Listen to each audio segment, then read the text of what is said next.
और चर्चा के लिए हमारे साथ स्टूडियो में हमारे 3 खास मेहमान, जगदीश कालीरमण हमारे कुश्ती एक्सपर्ट हैं, शिमोन शरीफ पूर्व भारतीय शूटर, और राजा रमन सर हमारे हर मामले के विशेषज्ञ हमारे साथ जुड़ चुके हैं, वरिष्ठ खेल पत्रकार। शिमोन, आपसे शुरुआत करता हूं क्योंकि शूटिंग ने सबसे अच्छा प्रदर्शन किया, जैसा कि उम्मीद भी की जा रही थी। पदकों की संख्या जरूर कम हुई पिछली बार से, 17 इवेंट थे, 16 पदक आए हैं, लेकिन 7 गोल्ड आए हैं, करीब करीब जो आपने कहा था शुरुआत में। हाँ, मैंने देखिए पहले शो में जब जिस दिन कर्टन रेजर शो करा था, 8 गोल्ड की प्रेडिक्शन थी मेरी।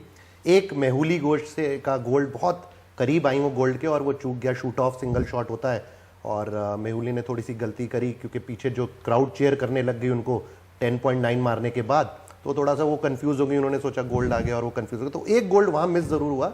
बट ओवरऑल पिछली बार 4 गोल्ड थे, इस बार 7 गोल्ड है, तो बहुत अच्छी थोड़े वेटरन्स के परफॉर्मेंस से थोड़ी निराशा भी है, क्योंकि शायद हम उम्मीद कर रहे थे, मानवजीत की हम बात कर रहे हैं, गगन की हम बात कर रहे हैं, तो क्या वहां से कुछ पदक आने की और उम्मीद थी जो कि थोड़ा सा निराश करता है शूटिंग के लिए? एक आध पदक जरूर आ सकते थे वेटरन्स के थ्रू। मेरे ख्याल से गगन नारंग से काफ़ी उम्मीदें थी क्योंकि वो ओलंपिक मेडलिस्ट भी हैं। और शॉटगन की जहाँ तक बात करें तो शॉटगन तो हमेशा से बहुत टफ रहा है कॉमनवेल्थ गेम्स में, राइफल एंड पिस्टल के मुकाबले। तो मेरे ख्याल से शॉटगन में श्रेयासी सिंह ने जो डबल ट्रैप में गोल्ड दिलाया, उससे वो बहुत बड़ी एक अचीवमेंट है। और वेटरन्स ने भी बहुत अच्छा परफॉर्म करा है। संजीव राजपूत जो कि 2 बार इससे पहले भी पदक जीत चुके हैं, 2006 में और 2014 में, तो उन्होंने कल गोल्ड जीत के बहुत अच्छी अचीवमेंट करी है। और तेजस्विनी सावंत बिल्कुल, और वही एक कंपैरिजन भी बन रहा था कि 37 साल की एक तरफ तेजस्विनी सावंत जीतती हैं गोल्ड मेडल और दूसरी तरफ 15 साल के अनीश भानवाला।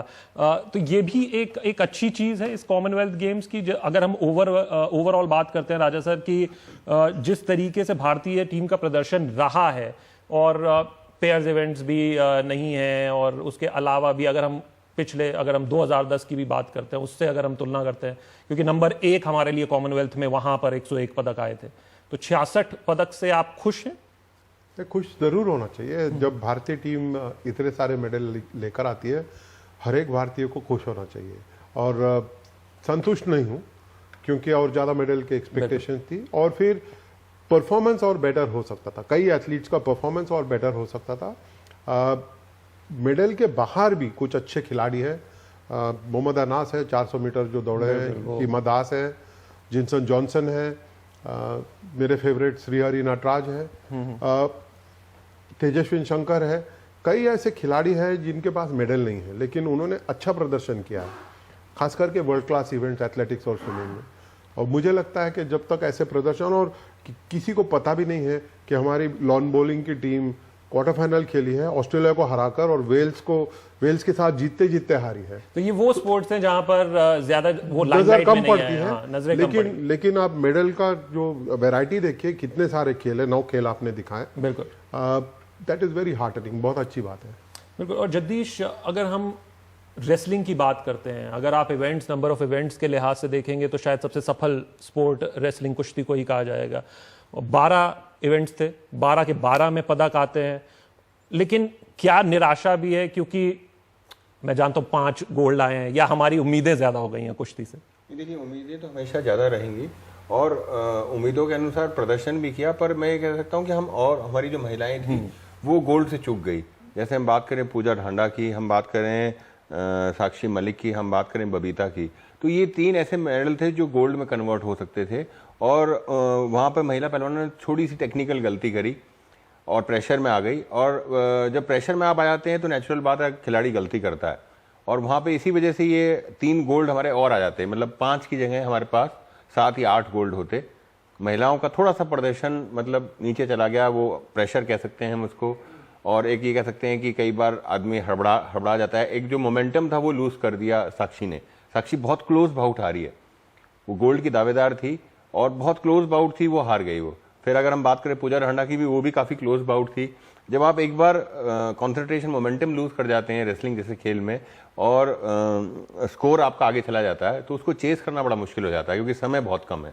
बिल्कुल, बहुत ही छोटा स्पोर्ट है, अगर कहें टोटल 6 मिनट का स्पोर्ट है। लेकिन जगदीश, इसके अलावा भी अच्छी चीज़ें जो हैं उस पर भी फोकस करते हैं। 74 किलोग्राम में हमने देखा सुशील जिस आसानी से उन्होंने, और दिखाई दिया कि अंतर बहुत बड़ा है उनके में और दूसरे जो सामने रेसलर हैं उनमें अंतर बहुत बड़ा दिखाई दिया। उसके अलावा भी हम राहुल अवारे की बात करें, उन्होंने जिस तरीके से अपना फाइनल मुकाबला खेला, फिर आप विनेश फोगट की बात करें, वो मुकाबला शानदार तरीके से उन्होंने टेक्निकल नॉकआउट में पहले ही हरा दिया था अगर देखा जाए, लेकिन चैलेंज हुआ, फिर उन्होंने हरा दिया और करीब 1.5 मिनट में उन्होंने कुश्ती का वो फाइनल जीत लिया। तो ये अच्छी चीजें हैं, लेकिन इससे आगे बढ़कर हम जब आगे जाते हैं, हम ओलंपिक स्तर की बात करते हैं, तो क्या ये कन्वर्ट होंगे? देखिए, जो हमारे सीनियर रेसलर्स हैं सुशील कुमार, तो वो पहले पहलवान हैं जिन्होंने 3 कॉमनवेल्थ गेम्स के गोल्ड मेडल जीते हैं और हिंदुस्तान के पहले एथलीट हैं जिनके पास 2 ओलंपिक मेडल्स हैं। तो एक बहुत बड़ी अचीवमेंट है और वो कंटिन्यूसली मतलब अपनी परफॉर्मेंस में लगातार मतलब बढ़ोतरी हो रही है उनकी। अगर हम 2016 की अगर कंट्रोवर्सी भूल जाएं ट्रायल वाली, तो उसके बाद उन्होंने लगातार मेहनत करी और मेहनत के बल पे उन्होंने कॉमनवेल्थ गेम्स में गोल्ड जीता है। देखिए, कोई भी कंट्रोवर्सी हो, पदक जब आपके सामने जुड़ा होता है तो वो फिर पीछे छूट जाती है कंट्रोवर्सीज, और यही सबसे बड़ी बात है कि 2014 में भी गोल्ड लाए थे, अपना कैटेगरी शिफ्ट किया था, 66 से इसमें आए थे, वो 74 में, और उसके बाद फिर 74 किलोग्राम में वो जीत कर आए हैं। तो वो पदक का जो रंग होता है, पदक होता है, वो सब बदल देता है। और शूटिंग में मेरे ख्याल में शिमोन यही सबसे बड़ी बात है कि जो पदक का रंग बदला वो ज्यादा हार्टनिंग रहा, क्योंकि पिछली बार कम गोल्ड थे, पदक ज्यादा थे, इस बार ज्यादा गोल्ड है, पदक थोड़े कम है। हाँ, पदक एक ही कम है, पिछली बार 17 थे, इस बार 16 हैं, लेकिन गोल्ड देखिए 4 पिछली बार थे, इस बार 7 हैं। कितने सारे मतलब एक्स्ट्रा गोल्ड हैं इस बार। और कई ऐसे शूटर हैं जो 4th भी आए, वर्षा वर्मन है 4th आई, कई ऐसे शूटर जो इन्होंने बहुत छोटे मार्जिन से कहते हैं कि जब आप नंबर 4 होते हैं तो आपको कोई याद नहीं रखता, और ये कहानी राजा सर से बेहतर कौन बता सकता है। हमारे तो उदाहरण भी देखने को बहुत सारे हैं, मिल्खा सिंह एक नाम याद आता है। कई साल बाद पिक्चर बनाना पड़ता है पूरा, जी, तब जाके लोगों के जहन में बैठते हैं। पीटी उषा है जो 4th फिनिश की है।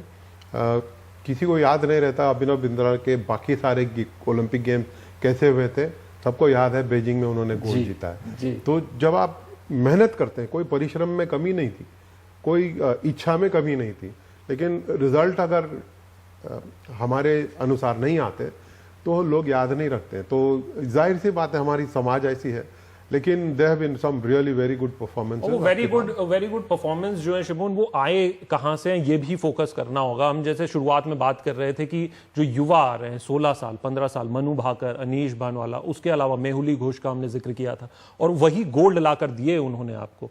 तो क्या जो फ्यूचर है, हम फ्यूचर की बात अभी करते हैं, तो वो ब्राइट दिखाई दिया है।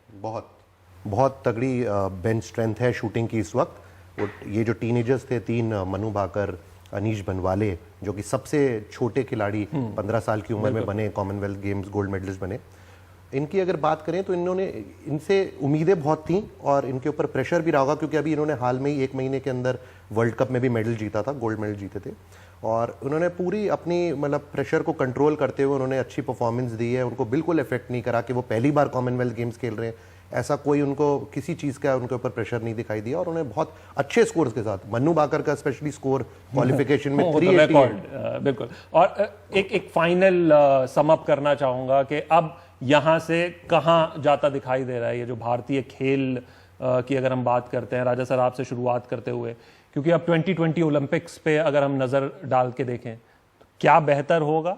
3 से 6 हुए थे, 6 से 2 हो गए, अब वो कितने होंगे 2020 में? 2020 बहुत दूर है शशांक। 2018 में एशियन गेम्स है, उसकी तैयारी में लग जाए लोग। 2-3 दिन जस्ट मनाइए, उसके बाद आप कैंप में चले जाइए और अपना मेहनत लगातार करते रहिए। हमारी दिशा सही है, रफ्तार बेहतर होनी चाहिए। आई थिंक जब हम एशियन गेम्स में ऐसे नतीजे ले आएंगे उस दिन जश्न मनाएंगे। बिल्कुल जगदीश, जल्दी से ओलंपिक में बेहतर होगा। देखिए, पहला स्टेप है कॉमनवेल्थ गेम, रेसलर्स ने अच्छा किया। अगला स्टेप है एशियन गेम्स, उसके बाद ओलंपिक गेम्स हैं। तो हमारे पास बजरंग पूनिया बहुत ही यंग टैलेंटेड खिलाड़ी हैं, दिव्या काकरान है, विनेश फोगाट है, साक्षी मलिक है, सुशील कुमार हैं, तो ये सब मेडल कंटेंडर्स हैं ओलंपिक गेम्स के और एशियन गेम्स के। शिमोन जल्दी से। ओलंपिक्स में पिछली बार तो शूटिंग को कुछ हाथ नहीं लगा था और एक चेन टूट गई थी 2004, 2008 और 2012 के बाद। इस बार जरूर 2020 में हमारी बहुत अच्छी स्ट्रांग टीम रहेगी।